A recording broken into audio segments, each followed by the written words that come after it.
Assalamu alaikum dear students, and I welcome you all to your online classes of chemistry.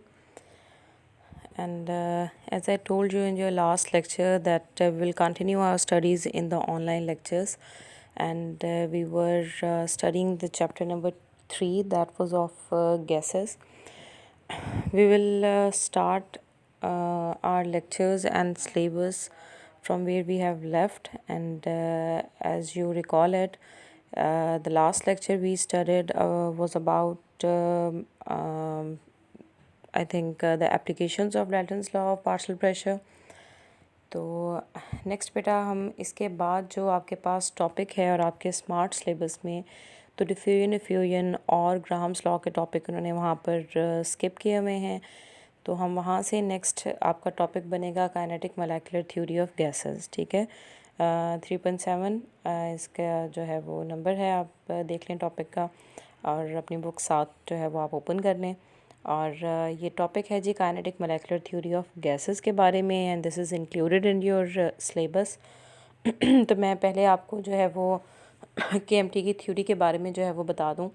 बेटा ये theory दी गई थी gases के बारे में। ठीक है, दिस इज़ अ थ्योरी, और इसे काइनेटिक मोलेकुलर थ्योरी और शॉर्ट फॉर्म में केएमटी इस तरह भी कह देते हैं, शॉर्ट फॉर्म। ठीक है, केएमटी। कभी कभी क्वेश्चन सिर्फ आ जाता है कि जी एक्सप्लेन केएमटी या गिव पोस्टुलेट्स ऑफ केएमटी, तो वहाँ पर आप कंफ्यूज ना हो कि केएमटी क्या चीज़ है। वो एक्चुअली काइनेटिक मोलेकुलर थ्योरी को ही उन्होंने इस तरह से लिखा हुआ होगा। ठीक है, तो अब ये थ्योरी है गैसेस के बारे में। Okay, the behaviour of gases is already been discussed in the gas laws. हमने गैस लॉज में गैसेस का बिहेवियर पढ़ लिया था कि जी प्रेशर बढ़ेगा तो वॉल्यूम कम होगा, और अगर टेम्परेचर बढ़ेगा तो वॉल्यूम ज़्यादा होगा, एंड ऑल दैट। ठीक है, वो हम वहाँ पर डिस्कस कर चुके थे। अब मैं थोड़ा सा इसमें आपको बैकग्राउंड दूंगी। These laws were based on experimental observation, quite independent of the nature of gas, in order to illustrate the behavior of gases quantitatively. Bernoulli in 1738 put forward kinetic molecular theory of gases. तो ये कभी आपसे objective में भी पूछा जा सकता है कि जी केएमटी किसने दी थी, केएमटी ने किसने प्रपोज की थी। तो बेटा ये साइंटिस्ट बर्नौली ने दी थी, और इन द ईयर 1738। अच्छा, उसके बाद this theory led Clausius to drive the kinetic equation and reduce all gas laws. तो क्लॉसियस ने 1857 में तमाम गैस लॉज को केएमटी से दोबारा ड्राइव किया था। इससे बिल्कुल नेक्स्ट टॉपिक वही है कि हम केएमटी को इस्तेमाल करते हुए दोबारा से वो गैस लॉज जो है वो ड्राइव करेंगे। ठीक है, अच्छा उसके बाद क्या हुआ जी, और क्या किया। The theory was later on elaborated and extended by Maxwell who gave the law of distribution of velocities.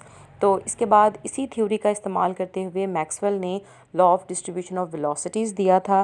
That is out of the scope of this book. ठीक है, वो एफएससी में नहीं है, लेकिन आपको सिर्फ उसकी सिर्फ आपको ये पता होना चाहिए कि मैक्सवेल ने जो है फिर बाद में इसी थ्योरी को इस्तेमाल करते हुए डिस्ट्रीब्यूशन ऑफ वेलोसिटीज़ का जो है वो लॉ दिया था। ठीक है, so according to this law molecules are in the form of groups having definite velocity ranges. और इस लॉ के मुताबिक जो तमाम आपके पास जो मोलेक्यूल्स हैं, ठीक है, वो एक ग्रुप की फॉर्म में होते हैं और जिनकी एक ख़ास वेलोसिटी होती है। ठीक है, तो बीएससी में आगे यानी एडीएस में जो है वो कंप्लीट इसका लॉ है, वो हम फिर वहाँ पे देखेंगे। Okay, Boltzmann also and studied the distribution of energies among the gas molecules. Boltzmann ने इसके अलावा जो है वो एक और साइंटिस्ट है बोल्ट्जमैन, उसने जो है वो गैस मोलेक्यूल्स की एनर्जी डिस्ट्रीब्यूशन के बारे में पढ़ा। ठीक है, कि कितनी एनर्जी होती है, किस मोलेक्यूल की कितनी एनर्जी होती है। Among some other names, Van der Waal is the prominent scientist in this field. ये तमाम पीछे उन्होंने ना साइंटिस्ट के बारे में बताया है कि बर्नौली, क्लॉजियस, मैक्सवेल, बोल्ट्जमैन, ठीक है, और फिर वैन डर वाल, इन तमाम लोगों ने जो है वो गैस के मोलेक्यूल्स के ऊपर काम किया और गैस के लॉज को बनाया और उन्हें इस्तेमाल किया डिफरेंट पर्पसेस के लिए। तो अब हम kinetic molecular theory of gases के पोस्टुलेट्स को डिस्कस करेंगे कि जो है इस थ्योरी के अंदर जो है वो गैसेस के बारे में क्या क्या बातें बताई गई हैं। So every gas consist of a large number of very small particles called molecules. तो पहला पोस्टुलेट इसका ये है, ये बहुत इंपॉर्टेंट है पोस्टुलेट्स। ठीक है, ये आपको ये कभी अलहदा भी आ जाते हैं, कभी कंप्लीट टॉपिक भी आ जाता है। ठीक है, तो सबसे पहला पोस्टुलेट ये है कि कोई भी गैस जो है वो किसकी बनी हुई है, वो छोटे छोटे पार्टिकल्स, स्मॉल पार्टिकल्स और उनका लार्ज नंबर, यानी कि बहुत ज़्यादा छोटे छोटे पार्टिकल्स यानी जिन्हें हम मोलेक्यूल्स कहते हैं उनसे मिलकर बनी हुई है। जैसे कि हीलियम की गैस है, जैसे नियॉन की गैस है, चाहे जैसे आर्गॉन की गैस है, जैसे आपको पता है हमने कार्बन डाइऑक्साइड की गैस हो गई, हाइड्रोजन की गैस हो गई, ये तमाम गैसेस हमने डिस्कस की थी। ये हीलियम नियॉन आर्गॉन जो कि नोबल गैसेस हैं, ये मोनोटॉमिक गैसेस हैं क्योंकि ये जो है वो इनका मोलेक्यूल एक ही एटम की फॉर्म में एग्जिस्ट करते होते हैं, ठीक है, ये बॉन्ड नहीं बनाती। सेकंड पॉस्टुलेट है the molecules of a gas move haphazardly colliding among themselves and with the wall of the container and change their directions. तो दूसरा पॉस्टुलेट ये है कि जो मोलेक्यूल हैं गैसेस के वो बेहंगम तरीके से, हैफेजर्डली का मतलब है कि बेहंगम तरीके से इधर से उधर टकरा रहे होते हैं। वो अपने साथ भी टकराते हैं, यानी कि दो गैस के मोलेक्यूल्स अपने साथ भी टकराएंगे। For example this is a container, ठीक है, इसके अंदर ये क्या है जी, ये आपके पास गैस के मोलेक्यूल्स हैं बहुत सारे। तो वो ये कह रहे हैं कि ये गैस के मोलेक्यूल्स अपने साथ भी टकराएंगे इस तरह, ठीक है, और ये वॉल ऑफ कंटेनर के साथ भी टकराएंगे। जैसे कि ये देखें कि ये आपके पास ये वॉल ऑफ कंटेनर के साथ टकराएगा यूँ, ठीक है, जस्ट लाइक दिस। तो ये इस तरह से हो सकता है। और फिर ये जब भी टकराते हैं, आपने मैट्रिक में भी पढ़ा है कि कोलिजन से, अगर कोलिजन इलास्टिक है तो वो डायरेक्शन को क्या कर देती है, चेंज कर देती है। तो टकराने के बाद उनकी डायरेक्शन कुछ और हो जाती है, किसी और तरफ मुड़ जाते हैं वो। थर्ड पॉस्टुलेट है the pressure exerted by a gas is due to the collisions of its molecule with the wall of container the collision among the molecules are perfectly elastic. मैंने ये आपको क्लास में भी बताया था कि जब भी जो है जो प्रेशर होता है गैस का, वो क्या होता है, वॉल ऑफ कंटेनर के साथ मोलेक्यूल्स की जो कोलिजन है, यानी कि एक मोलेक्यूल जब वॉल ऑफ कंटेनर के साथ टकराएगा तो वो उस टकराने की वजह से क्या होगा, प्रेशर जनरेट होगा, ठीक है। तो ये यही बात उन्होंने की है कि जो प्रेशर एक्सर्टेड बाय गैसेस है ये क्यों है, this is due to collision of gas molecules with the wall of container. और ये कोलिजन्स जो हैं मोलेक्यूल्स जब आपस में टकराते हैं तो ये परफेक्टली इलास्टिक कोलिजन्स होती हैं। अच्छा, फोर्थ पॉस्टुलेट है the molecules of a gas are widely spread from one another and separated from one another and there are sufficient empty spaces among them. मैंने ये भी बताया था आपको पहले भी कि जो गैस के मोलेक्यूल्स हैं वो एक दूसरे से बहुत ज़्यादा फासले पर होते हैं और उनके दरमियान बहुत ज़्यादा जो है वो स्पेसेस होती हैं, एम्प्टी स्पेसेस होती हैं, ठीक है। ये तमाम काइनेटिक मोलेकुलर थ्योरी के पॉस्टुलेट्स हैं, ठीक है। इसके अलावा फिफ्थ पॉस्टुलेट है the molecule of a gas have no forces of attraction for each other. इसके बाद ये कह रहे हैं कि क्योंकि ये एक दूसरे से बहुत ज़्यादा फासले पर होते हैं इसलिए इनके दरमियान कोई फोर्सेस ऑफ अट्रैक्शन नहीं है, यानी कि इंटरमोलेक्युलर फोर्सेस गैसेस के दरमियान एग्जिस्ट नहीं करती, ठीक है। अब अगर आपको गैस की प्रॉपर्टीज़ याद हों तो हमने वहाँ पे कहा था कि तकरीबन नहीं करती, निग्लिजिबल हैं, ठीक है। तो सिक्स पॉस्टुलेट है actual volume of gases of molecule of a gas is negligible as compare to the volume of the gas. तो नेक्स्ट ये है कि जो जो असल मोलेक्यूल्स यानी कि एक गैस है उसके गैस के मोलेक्यूल्स को अगर आप इकट्ठा कर दें तो वो जितनी जगह घेरेंगे वो उस जगह के मुकाबले में ना होने के बराबर है कि जितनी गैस ने नॉर्मली जगह घेरी हुई होती है। मैं आपको एक्सप्लेन करती हूँ। ये देखें बेटा, ये आपके पास एक कंटेनर है, ठीक है। इस कंटेनर में ये गैस के मोलेक्यूल्स पूरे कंटेनर में कहीं ना कहीं इस तरह फैले हुए हैं, ठीक है। अब अगर मैं ये कंटेनर आपको इस तरह से शो करूं कि अगर आप इन तमाम मोलेक्यूल्स को एक जगह पे इकट्ठा करके रख दें तो हो सकता है कि वो सिर्फ इतनी सी जगह घेरें जितनी ये मैंने यहाँ पे आपको बना के दिखा दी है, सिर्फ इतनी सी जगह पे पूरे आ जाएं।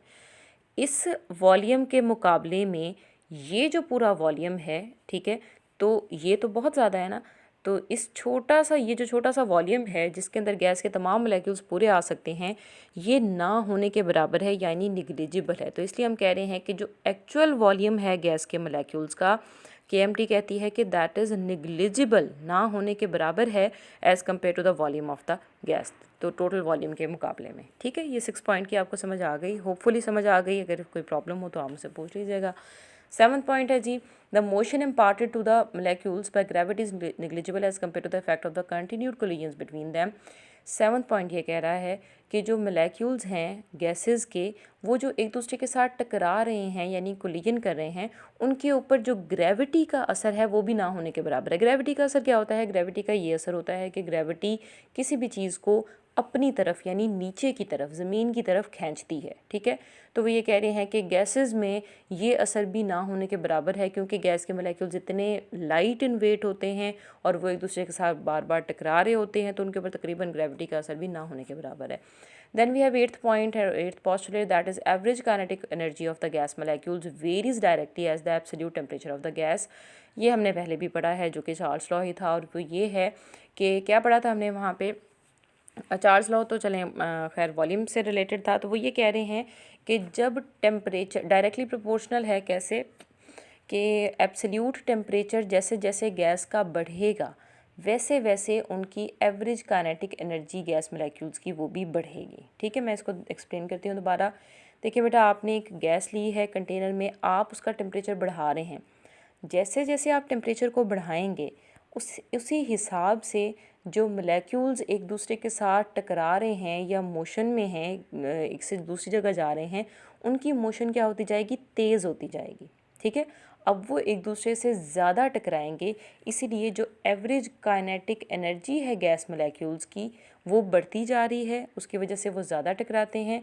तो आप कह सकते हैं कि जो एवरेज काइनेटिक एनर्जी है के ई, ये डायरेक्टली प्रोपोर्शनल है किसके, एब्सोल्यूट टेम्परेचर के। एब्सोल्यूट टेम्परेचर मतलब टेम्परेचर अगर आपने यानी कि जब आपने केल्विन में लिया हुआ है। ठीक है, तो दीज वर द 8 पोस्टुलेट्स जो कि काइनेटिक मोलेकुलर थ्योरी के बारे में थे, यानी काइनेटिक मोलेकुलर थ्योरी के पोस्टुलेट्स थे।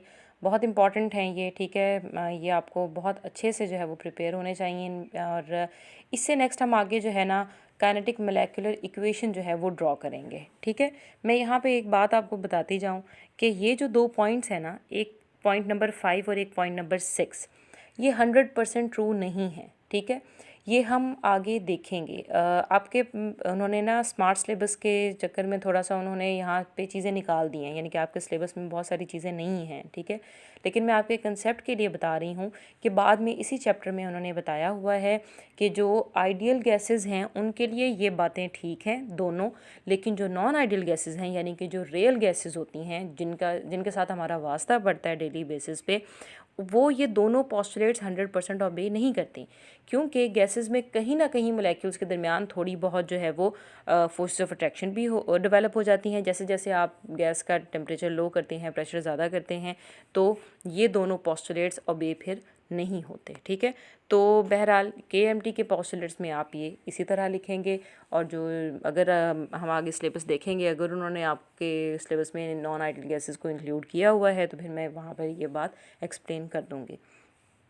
अच्छा, फिर देखें, keeping in view the basic assumptions given above R J clauses deduced an expression for the pressure of an ideal gas. तो जो क्लॉजेज था उसने इन तमाम जो हमने 8 पोस्टुलेट्स पढ़े हैं उन्हें उन एजम्पशंस को जो है वो जहन में रखते हुए जो है प्रेशर ऑफ आइडियल गैस को इस तरह से उसने ड्रॉ किया। कैसे जी, the molecule move and collide among themselves and with the wall of the container. Due to these collisions, a force is exerted on the walls of the container.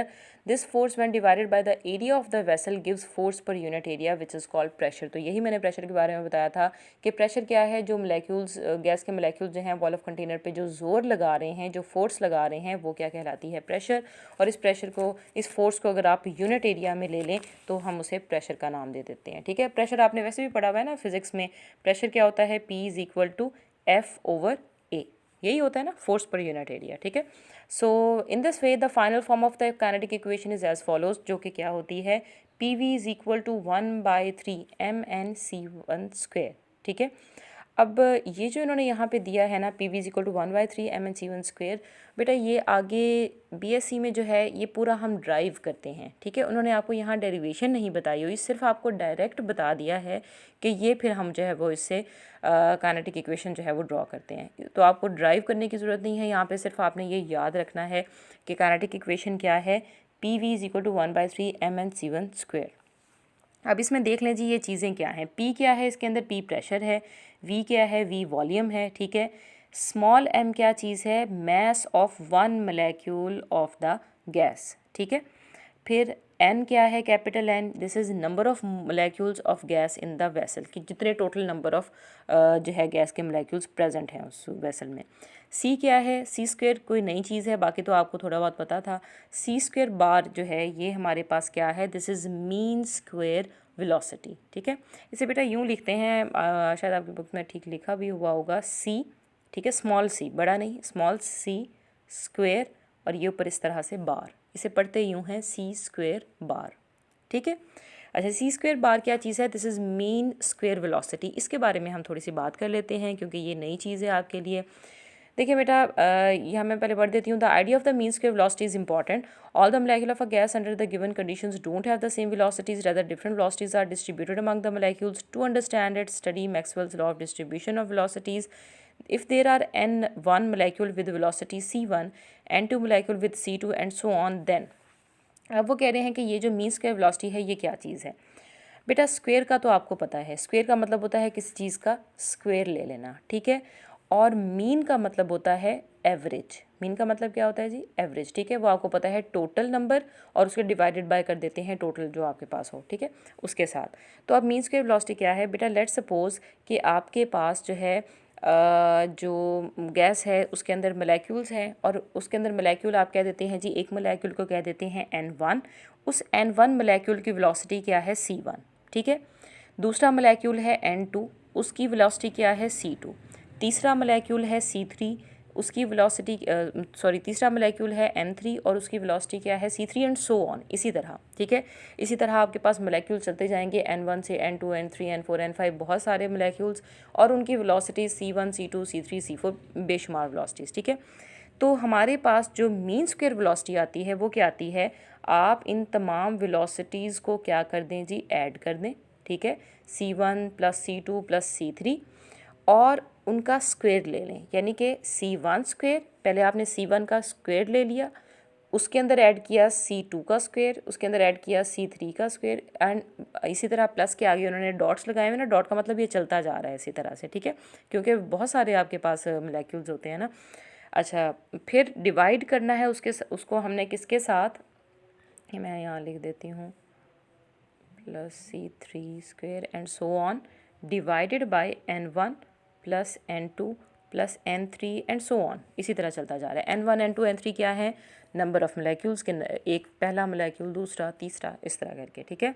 तो जब आपके पास इनको डिवाइड करके जो आंसर आता है बेटा, उसे हम कहते हैं C square bar, and that means mean square velocity, ठीक है। अब यहाँ पे जो n1 plus n2 plus n3 है, क्योंकि ये नंबर ऑफ़ मोलेक्यूल्स हैं तो हम इन्हें टोटल नंबर ऑफ़ मोलेक्यूल्स लिख सकते हैं, और टोटल नंबर ऑफ़ मोलेक्यूल्स क्या था? कैपिटल N, तो हम यहाँ पे इसे कैपिटल N भी लिख सकते हैं। इसके अलावा सी स्क्वेयर बार, यहाँ पे इसकी डेफिनेशन ये है, it is the average of the squares of all the possible velocities. ये डेफिनेशन है, इसे यहाँ मार्क कर लें। आपसे पूछा जा सकता है जी what is mean square velocity या सी स्क्वेयर बार, तो वो आपके पास क्या है, क्या डेफिनेशन है? It is the average of the squares of all possible velocities. When we take the square root of this c square bar, then it is called root mean square velocity. अगर आप इस c square bar का क्या ले लेते हैं जी? Under root ले लेते हैं, ठीक है। तो यानी कि इसके ऊपर यूँ अंडर रूट ले लेते हैं, आपने मैथ में भी पढ़ा होगा। तो फिर हम इसे कहते हैं रूट मीन स्क्वेयर वेलोसिटी, और हम उसे लिखते हैं इस तरह से CRMS। इसका मतलब होता है रूट मीन स्क्वेयर वेलोसिटी, ठीक है। ये इसी का आप लिख सकते हैं कि रूट मीन स्क्वेयर वेलोसिटी किसके बराबर है? किसके बराबर होता है? सी स्क्वेयर बार के अंडर रूट के, ठीक है। ये आप लिख सकते हैं, ये जैसे इन्होंने यहाँ पर ये लिखा भी हुआ है। अच्छा, उसके बाद expression for this root mean square velocity deduced from the kinetic equation. तो काइनेटिक इक्वेशन से अगर आप इसकी रूट मीन स्क्वेयर वेलोसिटी की अगर आप ये निकालना चाहें तो आप निकाल सकते हैं। देखिए बेटा, क्या था आपके पास जो है वो रूट मीन स्क्वेयर वेलोसिटी किसके बराबर आ जाएगी? This will be equal to under root 3RT over m के, ठीक है। यहाँ से c क्या है? CRMS क्या है? Root mean square velocity. m क्या है? Molar mass of the gas. और t क्या है? टेम्परेचर, ठीक है, जिस टेम्परेचर पर आपने लिया है। बाकी r आपको पता है, r जनरल गैस कांस्टेंट है, और 3 भी क्या है? एक कांस्टेंट है। सो दिस इक्वेशन, ये वाली जो इक्वेशन है, is a quantitative relationship between the absolute temperature and the velocities of the gas molecule. तो यहाँ से आप देख सकते हैं कि टेम्परेचर अगर ज़्यादा होगा तो रूट मीन स्क्वेयर वेलोसिटी भी ज़्यादा होगी, क्योंकि दोनों डायरेक्टली प्रोपोर्शनल हैं। So according to this equation, higher the temperature of the gas, greater the velocities. तो ये आज हमने जो है वो काइनेटिक मोलेकुलर थ्योरी के पोस्टुलेट्स और उससे आगे जो है वो काइनेटिक मोलेकुलर इक्वेशन और रूट मीन स्क्वेयर वेलोसिटी के बारे में पढ़ा है। In the next lecture, we will study about how we can deduce gas laws from kinetic molecular theory. ठीक है, तो इस kinetic molecular equation से हम gas laws कैसे निकाल सकते हैं वो हम next lecture में पढ़ेंगे। तो बेटा यहाँ तक कोई question है अगर आपसे तो आप मुझसे कल lecture में पूछ लेंगे, और अगर कोई टीचिंग स्टाइल में आपको कोई इशू है या कुछ आप सजेशन देना चाहें तो you are more than welcome. अच्छे से इसे प्रिपेयर कर लीजिएगा। अल्लाह हाफ़िज़।